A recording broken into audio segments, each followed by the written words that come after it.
नमस्कार मित्रांनो, स्वागत आहे तुमचं या चॅनलवरती. तर मित्रांनो, रेशन कार्डची के-वाय-सी आता घरी बसून तुम्ही तुमच्या मोबाईलच्या साहाय्याने करू शकता. तर मित्रांनो, ही के-वाय-सी केली तरच तुम्हाला जे काही मोफत धान्य आहे ते मिळणार आहे. तर मित्रांनो, ही के-वाय-सी कशी करायची ए टू झेड प्रोसेस तुम्हाला या व्हिडिओच्या माध्यमातून सांगणार आहे. चॅनलवरती पहिल्यांदा आला असेल तर चॅनलला सबस्क्राईब करून ठेवा, जेणेकरून अशाच महत्त्वाच्या अपडेट्स तुमच्यापर्यंत पोहोचत असतील. तर मित्रांनो, व्हिडिओ सुरू करूया. तुम्ही तुमच्या मोबाईलच्या प्ले स्टोअरमध्ये जायचं आहे मित्रांनो. तर मित्रांनो, प्ले स्टोअरमध्ये गेल्यानंतर इथे सर्च करायचे आहे. 2 ॲप लागतील मित्रांनो तुम्हाला हे के-वाय-सी करण्यासाठी. ते 2 ॲप तुम्हाला डाउनलोड करायचे आहे. सर्वात पहिले मित्रांनो, तुम्ही इथे टाकायचं आहे आधार face RD. Aadhaar Aadhaar face RD हे ॲप तुम्ही बघू शकतात. अशा प्रकारे एक ॲप आहे. ते ॲप तुम्ही फक्त तुमच्या मोबाईलमध्ये इन्स्टॉल करून ठेवायचं आहे. त्यानंतर एक दुसरं ॲप आहे. ते ॲप तुम्हाला सांगतो मित्रांनो, तर बघू शकतात मेरा ई-के-वाय-सी. मेरा ई-के-वाय-सी अशा प्रकारे तुम्ही लोगो वगैरे बघू शकतात. ॲप अशा प्रकारे आहे.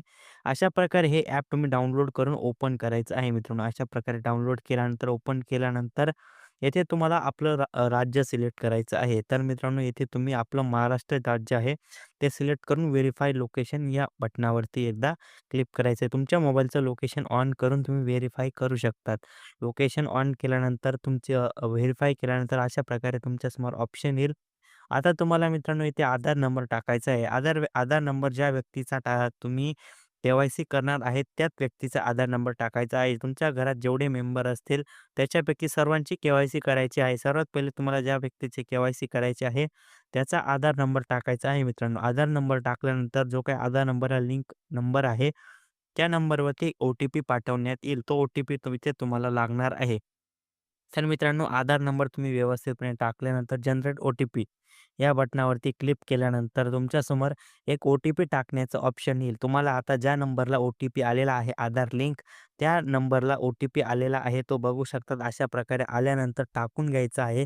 नंतर कॅप्चा व्यवस्थित फिल करून घ्यायचा आहे. कॅप्चा टाकल्यानंतर मित्रांनो, खाली तुम्हाला एक ऑप्शन येईल. मित्रांनो, व्यवस्थित जसा कॅप्चा आहे तसाच कॅप्चा टाकायचा आहे मित्रांनो. कॅप्चा चुकला तर ती प्रोसेस जाणार नाही. कॅप्चा टाकल्यानंतर सबमिट बटनावरती क्लिक करायचं आहे. तर मित्रांनो बघू शकतात रेशन कार्डवरील व्यक्तीचं नाव आलेलं आहे, रेशन कार्ड नंबर आलेला आहे, महाराष्ट्र राज्य अशा प्रकारे आलेला आहे.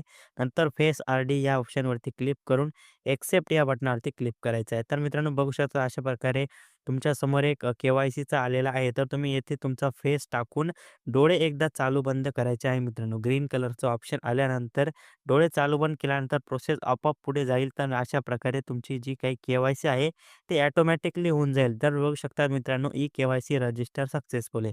अशा प्रकारे तुम्ही रेशन कार्डची के-वाय-सी घरी बसून फक्त ओ-टी-पी टाकून करू शकतात. तर व्हिडिओ आवडला असेल तर चॅनलला लाईक करा, सबस्क्राईब करा, शेअर करा.